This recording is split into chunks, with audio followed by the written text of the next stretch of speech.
Arfiano Paralian Sugartowijoyo dengan nomor NIM 13.122.00249 dari kelas S. Dan saya Rizky Hasan dengan nomor NIM 131.200.005. Perkenalkan, nama saya Siti Fatika Sari, nomor NIM 13122200169 dari kelas S. Perkenalkan, nama saya Yanti Permatasari, NIM 13122000330 dari kelas S. Saya Arifia Nurinda dengan NIM 13122000179. Permisi Mbak, saya dari kelompok UNDAP ingin mewawancari Anda tentang lembaga negara yang Anda ketahui. Namanya Mbak siapa? Nama saya Arifia. Menurut Mbak, apa sih lembaga negara yang Anda ketahui? Kurang tahu sih.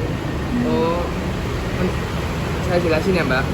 Menurut Hans Kelsen, setiap individu, orang ataupun lembaga dapat disebut sebagai suatu organ negara apabila berfungsi untuk menciptakan norma dan menjalankan norma sekaligus. Contohnya itu DPR. Sebagai organ negara, apabila secara pribadi ia memiliki kedudukan hukum tertentu, ciri-ciri organ negara dalam pengertian kedua ini meliputi organ negara itu dipilih atau diangkat untuk menduduki jabatan atau fungsi tertentu. Fungsi itu dijalankan sebagai profesi utama atau bahkan secara hukum bersifat eksekutif. Karena fungsinya itu ia berhak untuk mendapatkan imbalan gaji dari negara. Berikut penjelasan itu, Mbak. Makasih. Ya. Malam, sebelumnya saya perkenalkan dulu, saya dari Fakultas Hukum UNTAD. Ada tugas mengenai lembaga negara yang ditanyakan pada masyarakat umum. Sebelumnya nama mbaknya sendiri? Namaku Enzi. Jadi menurut Mbak Enzi sendiri lembaga negara itu apa ya? Kurang tahu sih. Oke, jadi kalau dari kami menurut lembaga negara menurut Hans Kelsen yaitu setiap individu atau orang maupun lembaga dapat disebut sebagai suatu organ negara apabila berfungsi untuk menciptakan norma dan menjalankan norma sekaligus. Organ negara itu setidaknya menjalankan salah satu dari dua fungsi, yakni fungsi menciptakan hukum atau fungsi yang menerapkan hukum. Dengan menggunakan analisis yang tersebut menyebutkan bahwa pasca perubahan UUD dapat dikatakan terdapat 24 lembaga negara. Dari 34 lembaga negara tersebut, ada 24 lembaga yang kewenangannya ditentukan baik secara umum maupun secara rinci dalam Undang-Undang Dasar Negara Republik Indonesia. Ke-28 lembaga negara inilah yang dapat disebut sebagai lembaga negara yang memiliki kewenangan konstitusional atau yang kewenangannya diberikan secara eksplisit oleh Undang-Undang tahun 1945. Jadi demikian ringkasan mengenai lembaga negara menurut Kelsen yang kami ketahui, semoga bisa dipahami oleh mbaknya. Jadi terima kasih, maaf waktunya. Di sini kami ingin menjelaskan tentang lembaga negara menurut Hans Kelsen. Tadi sebelumnya juga beberapa teman-teman kami sudah melakukan wawancara dengan masyarakat. Jadi jika kita ingin memahami pengertian lembaga atau organ negara secara lebih dalam, kita dapat mempelajarinya dari pandangan Hans Kelsen. Di dalam buku Hans Kelsen menguraikan bahwa siapa saja yang menjalankan suatu fungsi yang ditentukan oleh suatu tata hukum adalah suatu organ. Artinya organ atau lembaga negara tidak selalu berbentuk organik. Di samping organ yang berbentuk organik memiliki arti yang lebih luas lagi, karena setiap jabatan yang ditentukan oleh hukum dapat pula disebut organ, asalkan fungsi-fungsi itu bersifat menciptakan norma dan atau bersifat menjalankan norma. Konsepsi lembaga negara dalam bahasa Belanda sering disebut dengan Staatsorgan atau bahasa Indonesia identik dengan lembaga negara, badan negara atau disebut juga organ negara. Kata lembaga di dalam kamus besar bahasa Indonesia diartikan sebagai asal mula atau bakal yang menjadi sesuatu, bentuk asli, acuan ikatan atau badan organisasi yang bertujuan melakukan penyelidikan, keilmuan atau melakukan suatu usaha. Kembali lagi memahami tentang konsep lembaga negara dengan pendekatan perbandingan. Contohnya seperti konsep lembaga negara di Jerman. Konstitusi Jerman membedakan state organ dan constitutional organ, yang artinya constitutional organ hanya menyangkut lembaga-lembaga, organ yang status kewenangannya langsung diatur oleh konstitusi di dalam ketatanegaraan Jerman. Konstitusi organ tertinggi adalah Bundestag atau sebagai organ yang langsung dipilih oleh rakyat. State organ adalah lembaga-lembaga dalam negara Jerman yang dianggap bertindak atas nama negara Jerman itu sendiri. Jadi dapat kita bandingkan dengan lembaga-lembaga dalam sistem ketatanegaraan di Indonesia, yaitu lembaga negara yang diatur di dalam Undang-Undang 1945.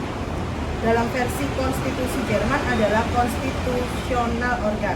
Dapat dibandingkan juga dengan sistem ketatanegaraan Jerman yang membedakan lembaga-lembaga negara yang status kewenangannya langsung diatur oleh Undang-Undang Dasar 1945 dengan lembaga negara yang hanya disebut dalam Undang-Undang Dasar 1945. Namun kewenangannya didelegasikan pengaturannya oleh undang-undang.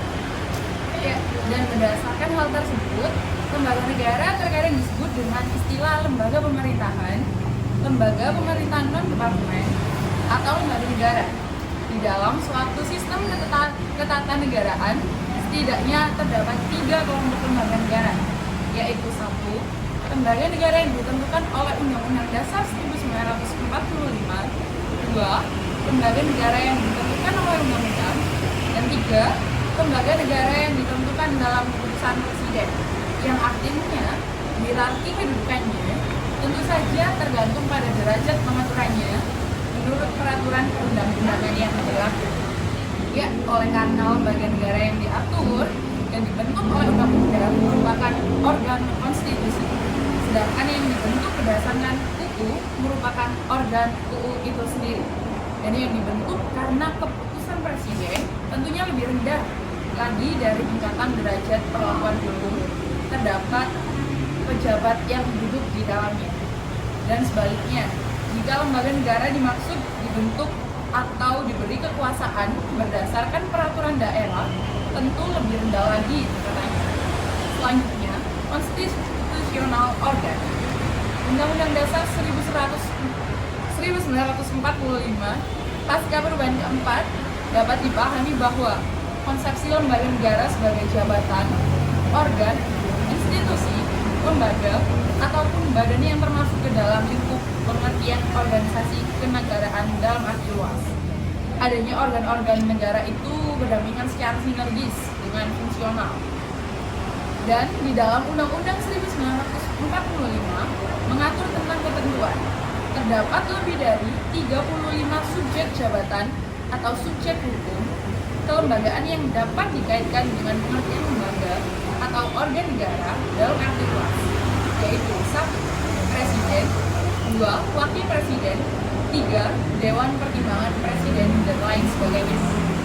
Nah, selanjutnya berdasarkan hal tersebut, dari 33 subjek organ negara yang disebutkan secara eksplisit dalam Undang-Undang Dasar 1945 sebagaimana diuraikan, ada 28 subjek organ negara tersebut dan yang disebutkan tadi antara lain memiliki kewenangan dan atau kewenangan-kewenangan yang bersifat konstitusional yang ditentukan oleh Undang-Undang Dasar 1945. Kalau bukan substansi kewenangannya yang ditentukan oleh Undang-Undang Dasar, sekurang-kurangnya sifat kewenangannya itu ditentukan oleh Undang-Undang Dasar 1945, seperti sifat kewenangan bank sentral yang diharuskan bersifat independen. Kesemua lembaga negara tersebut termasuk 5 lembaga lain yang sama sekali belum disebutkan kewenangannya, melainkan hanya disebut namanya saja di dalam Undang-Undang Dasar 1945.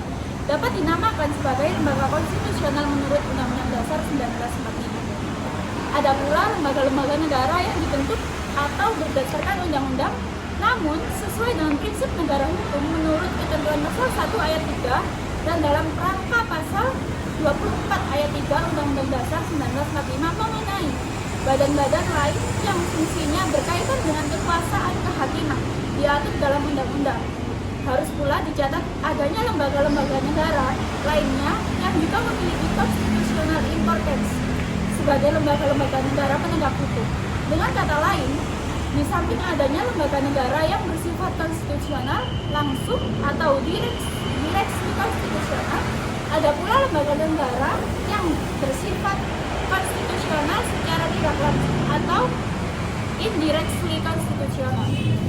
Nah, di dalam sistem ketatanegaraan Indonesia dapat dibedakan melalui cabang-cabang kekuasaan negara dalam bidang legislatif, eksekutif, yudikatif, yaitu organ dan atau lembaga negara yang disebut sebagai lembaga negara menurut Undang-Undang Dasar 45. Apa yang ditentukan di dalam pasal 24 ayat 3 Undang-Undang 1945 dapat membuka pintu bagi lembaga negara lainnya yang fungsinya berkaitan dengan kekuasaan kehakiman yang tidak secara eksplisit tersebut di dalam Undang-Undang Dasar 1945. Sedangkan di dalam pasal 24 ayat 3 menentukan bahwa badan-badan lain yang fungsinya berkaitan dengan kekuasaan kehakiman diatur dalam undang-undang yang memiliki arti selain Mahkamah Agung dan Mahkamah Konstitusi serta Komisi Yudisial dan Kepolisian Negara yang sudah diatur dalam Undang-Undang Dasar, masih ada badan-badan lainnya yang jumlahnya lebih dari satu yang mempunyai fungsi yang berkaitan dengan kekuasaan kehakiman seperti Kejaksaan Agung.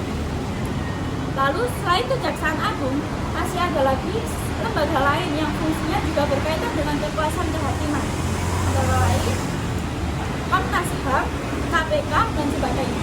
Nah, lembaga negara yang dimaksud itu sama halnya seperti Kejaksaan Agung, meskipun tidak secara eksplisit disebutkan dalam undang-undang, tetapi sama-sama memiliki constitutional importance dalam sistem konstitusi berdasarkan Undang-Undang Dasar. Nah, contohnya keberadaan Komnas Hak Asasi Manusia dengan perlindungan konstitusional hak asasi manusia yang merupakan materi utama konstitusi tertulis di dunia. Berguna sekali untuk melindungi dan mempromosikan hak-hak asasi manusia. Dengan sengaja negara membentuk satu komisi yang bernama Komnas HAM, yaitu Komisi Nasional Hak Asasi Manusia.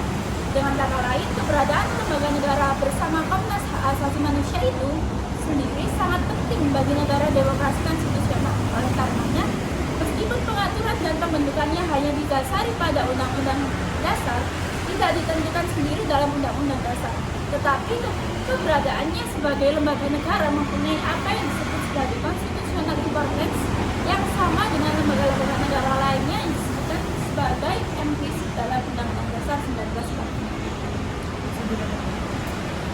Jadi itu tadi penjelasan kelompok kami terkait dengan pengertian tentang lembaga negara menurut Hans Kelsen. Sekian dari kelompok kami. Terima